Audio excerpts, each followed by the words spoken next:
this obsessive inner struggle for me to arrive at a satisfying logical definition of what knowledge could possibly be essentially took place when I was still a doctoral student. The academic model which we had developed on planet Earth had largely been kept intact on Telluria. My path in this respect was rather unsurprising for a cognitive scientist, and I had pursued rigorous studies in both philosophy and neuroscience.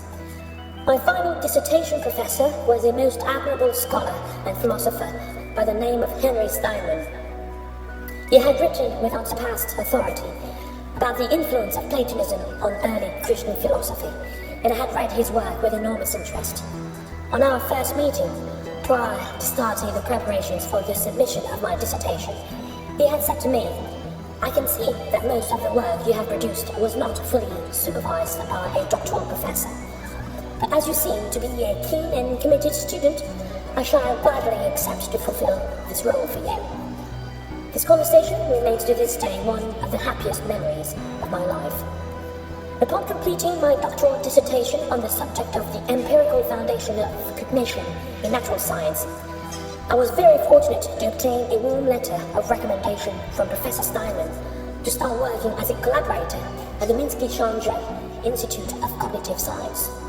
The director was an affable man by the name of Bernard Suffolk, and he had been entrusted to supervise the editing of the letters of Warren McCulloch, the great mid-20th century cyberneticist. He had produced pioneering work about the operating mechanisms of the brain, and I was delighted to start working on his archived private papers. It is also at this time that I started to put my personal ideas to paper. I could not find a really satisfactory published account of the mechanisms of thought in the mind. My own ideas on the subject were still not fully formed, but I felt that I might be able to formulate something which could have some interest for a tiny audience. The vagaries of the physical world had started to lose their appeal to me as mental representations. Every day, as I walked through the streets of the city I lived in, my eyes could only see the reflections of my notes and the sketches of arguments and proofs that I was developing for my conjectures relentlessly.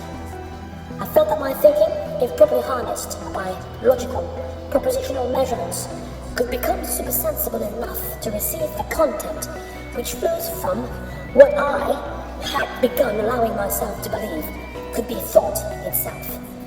The significant mental pressure under which I was putting myself in both my academic and research work had led me to consider as a real possibility that my subjective psychic activity was actually immersed into what I was still clumsily referring to as a universal thinking field.